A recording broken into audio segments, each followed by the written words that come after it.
Escola Bíblica Dominical, encontro certo do povo de Deus. Hora marcada, não posso atrasar.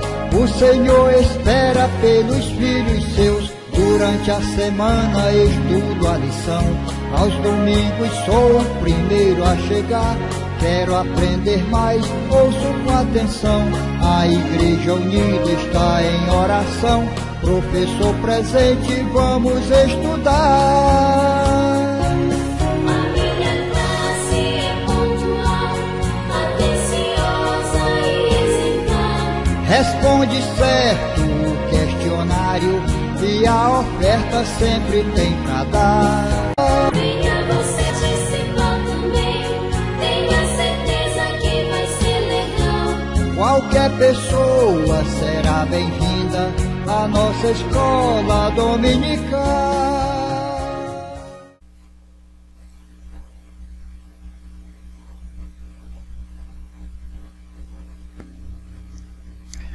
Olá, meus queridos irmãos internautas, professor Pastor Jonias, terceiro trimestre 2018, editora CPAD. Lição 4 do terceiro trimestre de 2018, da editora CPAD, a função social dos sacerdotes. Devo informar-lhes que a revista, cuja temática Adoração, Santidade e Serviço nesse terceiro trimestre, está postada no blog Net Dominical em PDF grátis. É só clicar no link aí na descrição do vídeo. Nesta lição nós vamos tratar no tópico 1, funções clínicas. Deus encarregou os sacerdotes de inspecionar a saúde pública de Israel. Tópico 2, funções sanitaristas. Os sacerdotes iam além da liturgia. Objetivos da lição: o geral, refletir a respeito das funções sociais do sacerdote, e os específicos, apresentar as funções clínicas dos sacerdotes, explicar a função sanitarista do sacerdote, elencar as funções jurídicas do sacerdote. Meu querido irmão, nesta lição nós vamos tratar das funções sociais do sacerdote. Como vimos em lição anterior e nesta, as funções do sacerdote não se atinham apenas ao serviço litúrgico, ou seja, à liturgia dos cultos. Não. O que era de praxe para oficiar no tabernáculo. Mas iam além disto. Os sacerdotes tinham funções clínicas. Nós vamos ver aqui a questão da lepra. Então, a inspeção da lepra, a inspeção clínica, a limitação do sacerdote. A lepra era tida como uma doença contagiosa, incurável. O sacerdote procedia, ou era o agente encarregado de proceder para fazer o exame e saber se o indivíduo estava leproso ou não, se era, conforme o sintoma apresentado, lepra, ou se era uma outra doença. O sacerdote apontava para Cristo. Cristo tem poder de mudar. Cristo tem poder de tocar no leproso espiritual, porque a lepra tipificava o pecado. Ela é contagiosa, incurável. O pecado é contagioso, é incurável. O homem por si próprio não pode ser curado do pecado. A lepra, naquele tempo, não tinha cura. Cristo é o nosso sacerdote que faz a cura do pecado, cura da lepra espiritual. Inspeção clínica. O sacerdote examinava o leproso. O caráter do exame era mais preventivo do que curativo, porque o sacerdote, apesar de ser um representante de Deus entre os homens, não tinha o poder nem a especificidade de curar. Ele fazia alguns procedimentos. Assim como o pecador, por si próprio, não pode se curar. O pecador, atingido pela lepra do pecado, ele não pode se libertar desta lepra. Só através do sangue precioso de Jesus Cristo, só através de Cristo, o nosso sacerdote, o nosso sumo sacerdote, vamos ter condições de ser purificados. Aleluia! Bendito seja Deus! A nódoa do pecado, as marcas putréficas da lepra espiritual não podem sair a não ser através do nosso Jesus Cristo. A limitação do sacerdote. O sacerdote desenvolvia o seu ofício nesta área, mas ele tinha limites.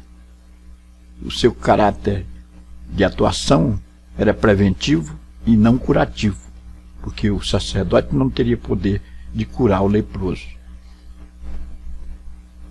Mas o sacerdote fazia alguns procedimentos e estava autorizado a desenvolver aquilo que estava prescrito no livro da lei, o livro de Levítico.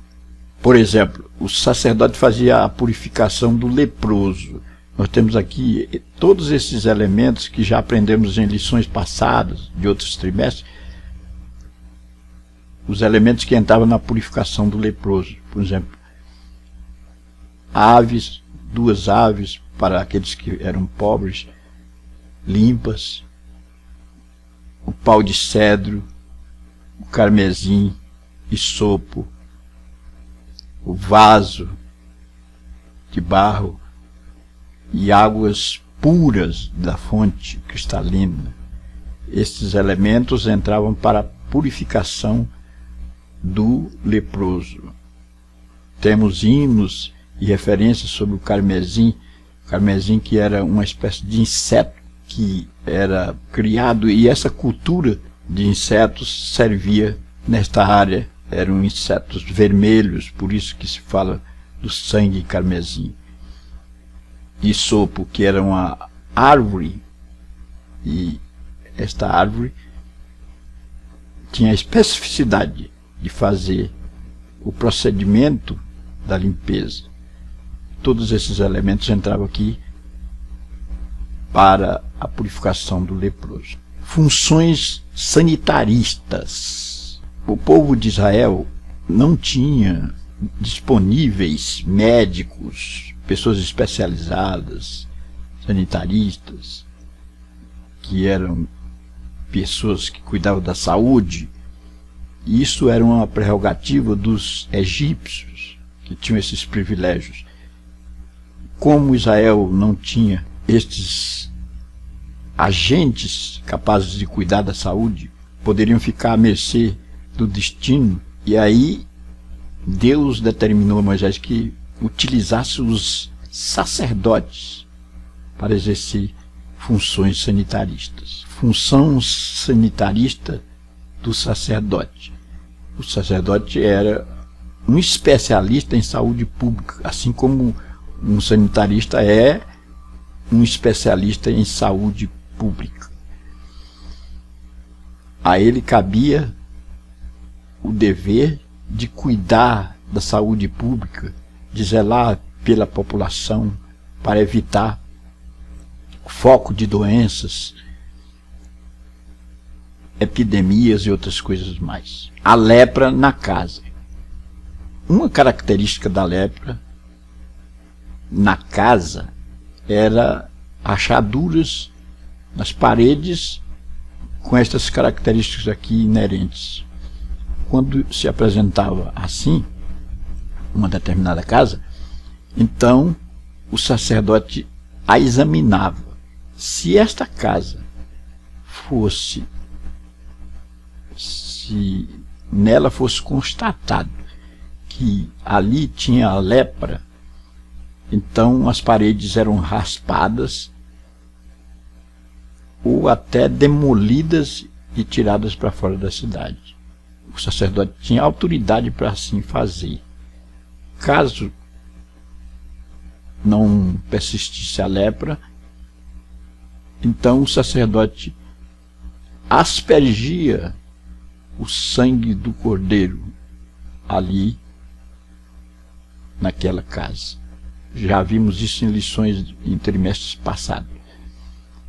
E a casa era purificada.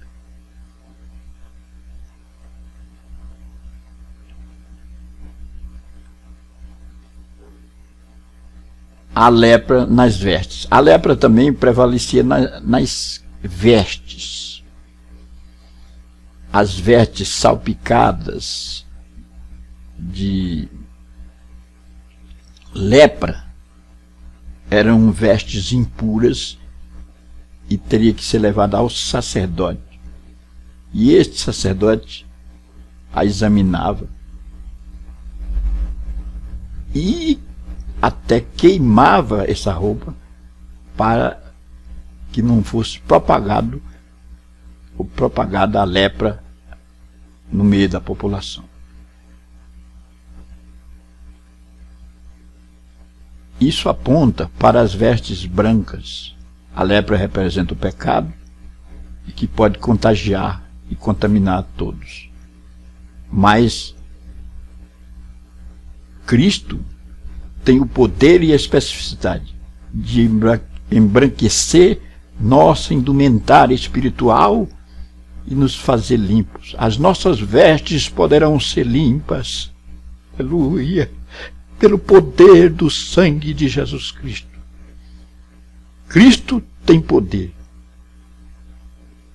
Nossa vestimenta está branca. A igreja, nos tempos neotestamentários, é uma igreja embranquecida, cuja roupa não está contaminada pelo pecado, não está salpicada de lepra espiritual, porque foi alvejada pelo sangue de Jesus Cristo, alvo mais que a neve, alvo pelo poder do sangue de Jesus.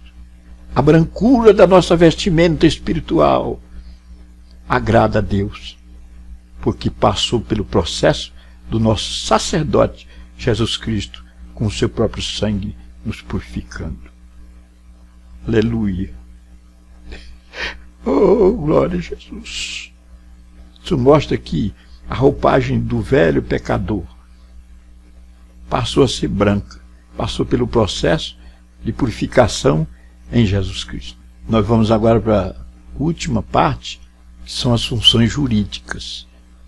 O sacerdote, conforme já dito, não se prendia simplesmente à liturgia do culto, mas ia mais além.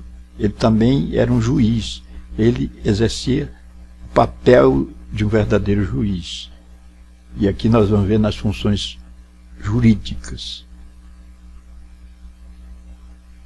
proteção da família, proteção da propriedade e proteção da vida. Proteção da família. A família, conforme todos sabem, é a célula mãe ou a célula máter da sociedade. Uma família bem estruturada, protegida, guardada, orientada, é uma família que produz boa sociedade, boa coletividade. E a família era preservada. Os filhos eram protegidos. As mulheres eram protegidas da bestialidade. Não se podia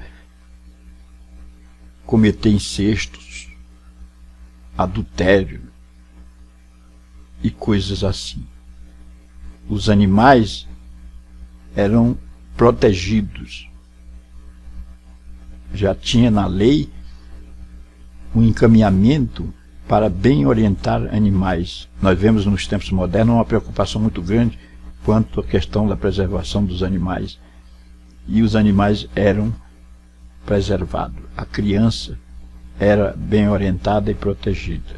A família estava debaixo da proteção sacerdotal, ou seja, debaixo da proteção de Deus. A família oriental é uma família que agrada a Deus, que preserva uma cultura de pai, mãe, filhos bem orientados pela palavra de Deus. Proteção da propriedade. A propriedade era protegida. A terra pertencia a Deus. E por ser de Deus, não poderia ser usada de qualquer maneira. Não se podia usar a terra com irresponsabilidade. A propriedade, as casas, eram casas que eram respeitadas. A terra, as selvas, as matas, as plantações estavam debaixo de uma proteção. Hoje nós vemos a preocupação com a preservação da natureza. E naquele tempo já estava no Código de Deus, na Torá, na Bíblia Sagrada, a orientação para a preservação da propriedade, preservação da natureza, a proteção da vida. Aqui, a vida estava debaixo da proteção sacerdotal. O sacerdote tinha o dever de bem cuidar no que diz respeito à orientação sobre a vida. O infanticídio não podia acontecer. Não podia se deixar abandonada uma criança. A vida estava na mira de Deus. Não se podia oferecer crianças em sacrifício. As mulheres eram protegidas e orientadas. A prostituição era algo abominável a Deus, que o sacerdote, que era representante de Deus, tinha o dever de proteger a vida.